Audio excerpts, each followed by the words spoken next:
He was shot in front of the entire world, not in secret, not in darkness, but in the open, under the Texas sun. The most powerful man on earth, silenced in seconds. And what followed wasn't just tragedy, it was a mystery that still refuses to die. Because the deeper you look into the assassination of John F. Kennedy, the less certain everything becomes. November 22nd, 1963, Dallas. It was a bright, ordinary morning, the kind of day where nothing feels like it could go wrong. Crowds filled the streets, families, workers, children, all waiting, smiling, waving, excited. Their president was coming at exactly 12:30 p.m. The motorcade moved slowly through Dealey Plaza. There he was, John F. Kennedy. Young, confident, full of promise. Beside him, Jacqueline Kennedy. Onassis, elegant in her iconic pink suit. Smiling, graceful.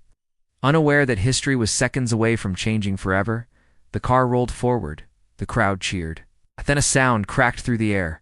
Sharp, sudden, another shot, then another. For a split second, confusion. Was it fireworks? A prank, but then dash panic. People screamed. Some ducked. Others ran inside the car. Everything collapsed into chaos. The president slumped. Jacqueline turned toward him, reaching, desperate, trying to hold on to a moment that was already slipping away. The driver accelerated. The motorcade sped toward Parkland Memorial Hospital. Time was no longer measured in minutes, but in heartbeats. Doctors rushed into action. Emergency teams fought against the impossible. But the truth was already written. At 1 p.m., it was over. John F. Kennedy was dead.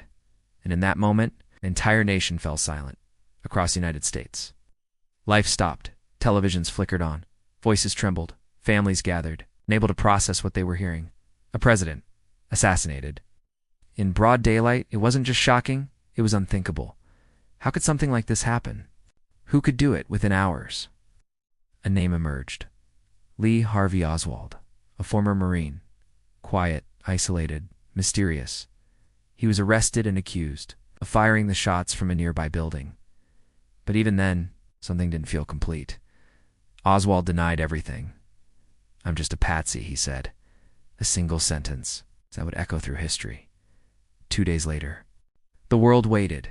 Cameras rolled live as Oswald was being transferred through a police station. Millions watched, and then another shot. This time, it's on live television. Oswald collapsed. The man who might have explained everything was gone, killed by Jack Ruby, a nightclub owner, with motives that raised even more questions. Just like that. The only direct suspect was silenced, and the mystery deepened. Investigations followed. The most famous one. The Warren Commission concluded that Oswald acted alone. Case closed, but not for everyone, because the evidence didn't feel complete. Witnesses reported hearing shots from different directions. Some pointed toward a grassy hill nearby. Others insisted there had to be more than one shooter. The footage analyzed, frame by frame, raised even more doubts. How many shots were fired? From where? Air. And by whom? Over the years, theories grew. Some believed it was a conspiracy. Others thought it involved powerful groups, government agencies, foreign enemies, hidden agendas. But no theory ever fully answered everything. And that's what makes this story different. This isn't just history. It's a question mark frozen in time, even decades later. Experts, historians, and ordinary people still search for the truth. They study every frame, every sound, every shadow, trying to piece together a moment that lasted only seconds, but changed the world forever. Because when John F.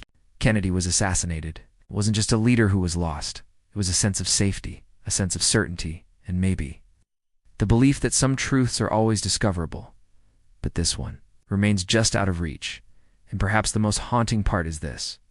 In a world filled with cameras, witnesses, and investigations, how can one of the most important events in modern history still feel incomplete? Maybe the answers are hidden. Maybe they were lost. Or maybe we've already seen the truth and just didn't recognize it, because sometimes History doesn't give clear answers sometimes. It leaves us with silence. In one question that refuses to fade: what really happened in Dallas?